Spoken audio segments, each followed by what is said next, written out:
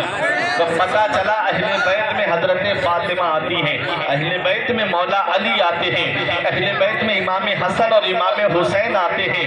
علامہ حسن کہتے ہیں کہ باغ جنت کے ہیں بہرے مدح خانے اہل بیت، تم کو مزدہ نار کا یہ دشمنان اہل بیت، ان کی پاکی کا خدائے پاک کرتا ہے بیان۔ آیا تطہیر سے ظاہر ہے شان اہل بیت، بے ادب گستاخ فرقے کو سنا دے اے حسن، یوں کہا کرتے ہیں سنی داستان اہل بیت۔ تو اپنے اولاد کے دل میں کیا کرنا ہے؟ آقا فرماتے ہیں ادبوا اولادکم علی 3 خصال، اپنی اولاد کے دل میں 3 باتیں ڈالیں۔ حب نبیکم، ان کے دل میں نبی کی محبت ڈالیں، وحب اہل بیتی، اور نبی کے گھر والوں کی محبت ان کے دل میں ڈال دو۔ اور تیسری بات میرے آقا فرماتے ہیں وقراءۃ القرآن، اور اپنی اولاد کو قرآن پڑھنا سکھاؤ، اپنی اولاد کو قرآن پڑھنا سکھاؤ۔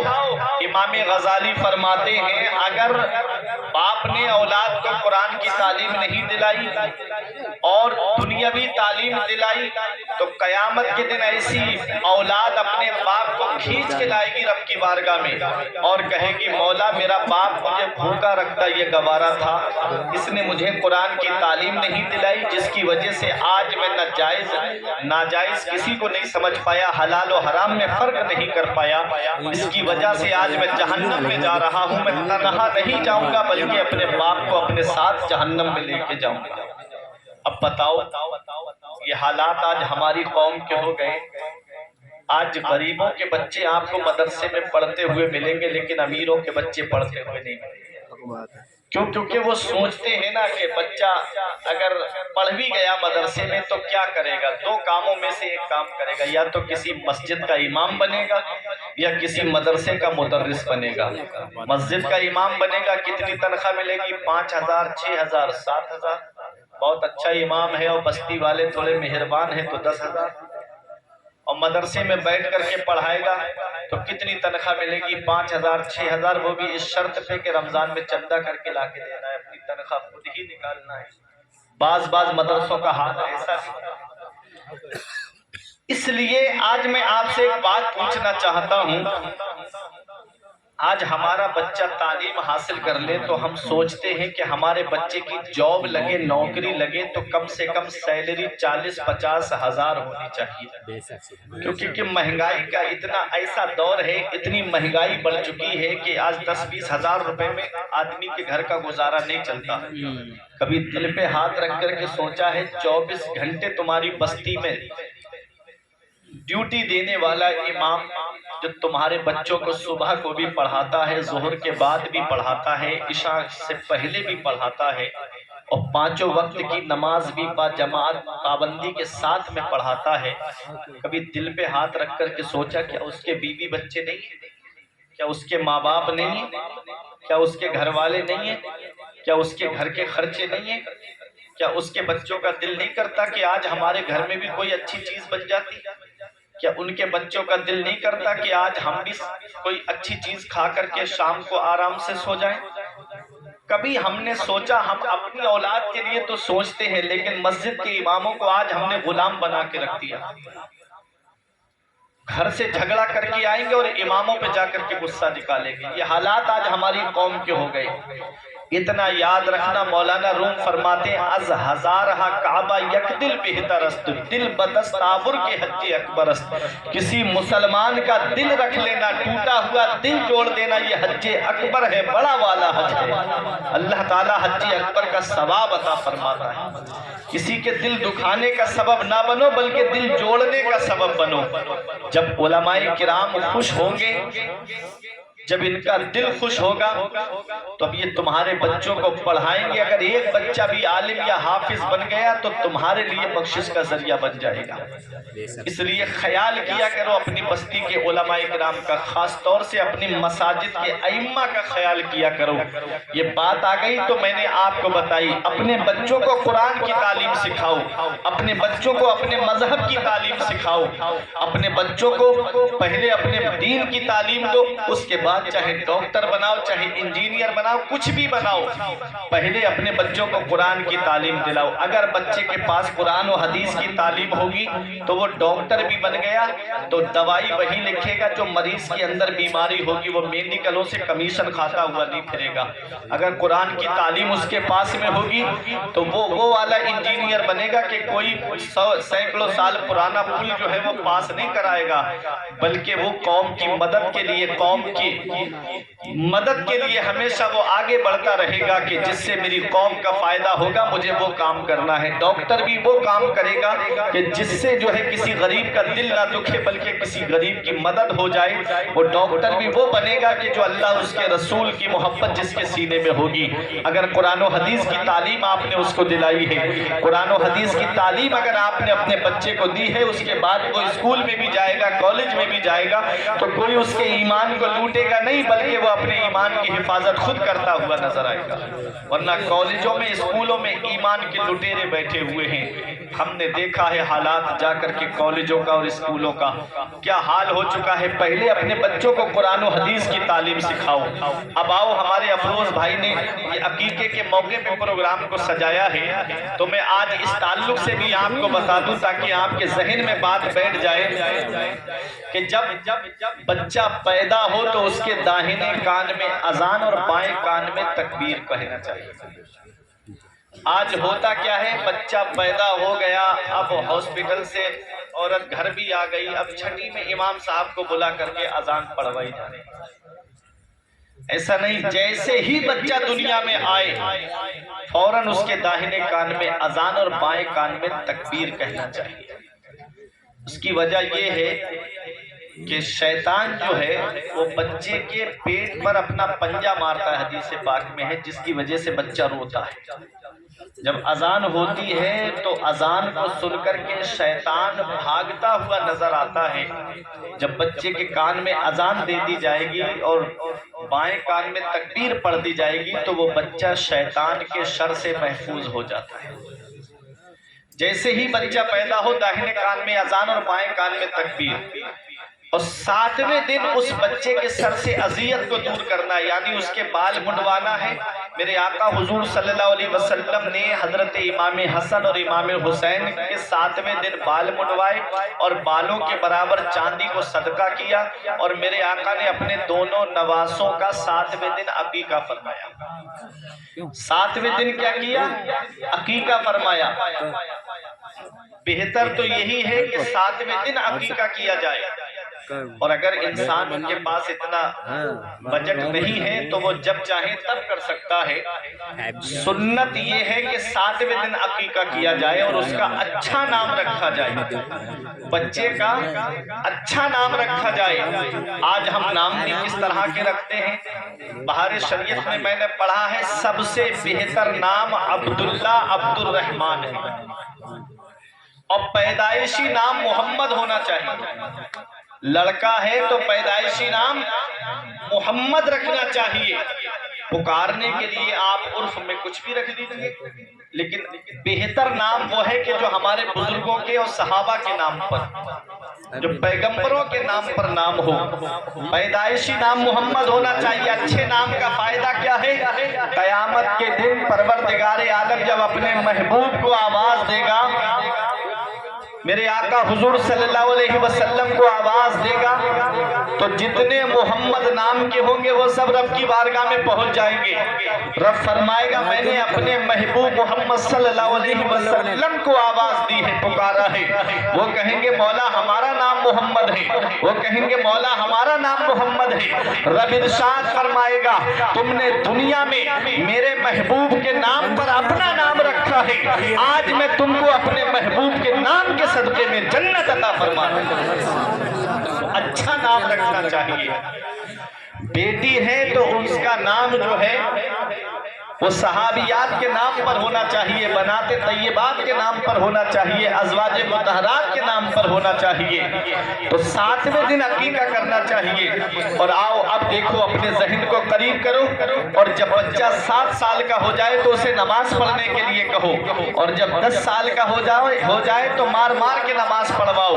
میرے آقا حضور صلی اللہ تعالی علیہ وسلم نے کس طرح سے بچپن سے تربیت کرنے کا ہم کو پیغام دیا ہے کہ جب ہم اپنے بچوں کو بچپن سے تربیت کرتے ہوئے نظر آئیں گے تو آج ہمارے بچے ٹک ٹاک پہ ناچتے ہوئے نظر نہیں آئیں گے, انسٹاگرام پہ تصویریں اپلوڈ کرتے ہوئے نظر نہیں آئیں گے, بلکہ ہمارے بچے مدینے والے مصطفیٰ کے وفادار نظر آئیں گے.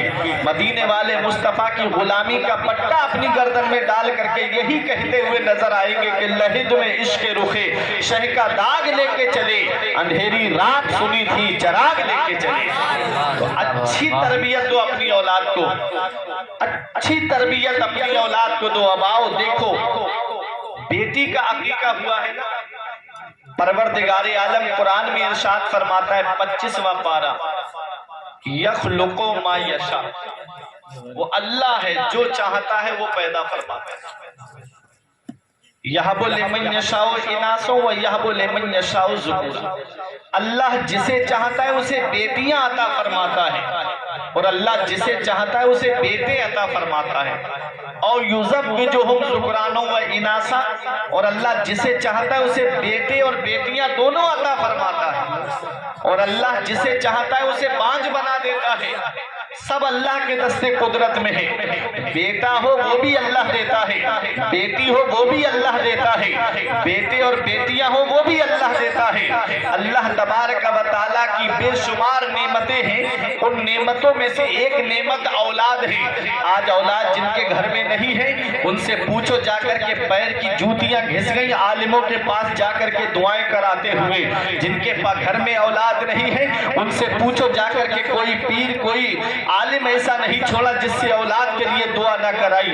اولاد اللہ کی بہت بڑی نعمت ہے, اور اولاد کی محبت ماں باپ کے دل میں ایک الگ درجہ رکھتی ہے. اولاد اللہ کی اتنی بڑی نعمت ہے, اس سے پوچھو جس کے گھر میں اولاد نہیں ہے دل کرتا ہے کاش میرے گھر میں بھی کوئی چراغ جلانے والا ہوتا, کاش میرے گھر میں بھی کوئی چراغ روشن کرنے والا ہوتا.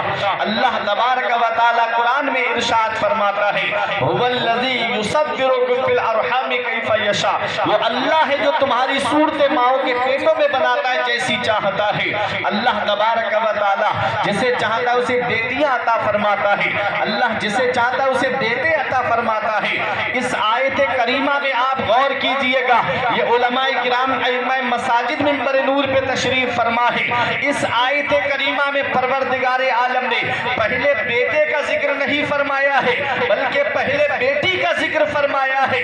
کیونکہ بیٹے کے مقابل بیٹی کے دل میں ماں باپ سے محبت زیادہ ہوتی ہے, اور بیٹی کا ذکر اس لیے فرمایا ہے کہ جس گھر میں بیٹی آتی ہے اس گھر میں اللہ کی رحمتیں نازل ہوتی ہیں. جس گھر میں بیٹی آتی ہے اس گھر میں اللہ کی رحمتیں نازل ہوتی ہے.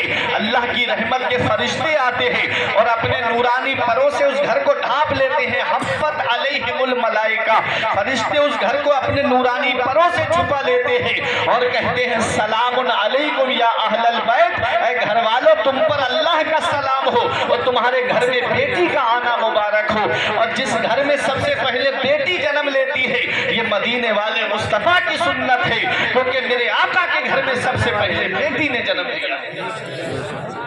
بیٹیاں سب کے مقدر میں کہاں ہوتی ہیں, بیٹیاں سب کے مقدر میں کہاں ہوتی ہیں, جن سے راضی ہے خدا ان کے یہاں ہوتی ہے. نعرہ تکبیر, نعرہ رسالت, مسلک اعلی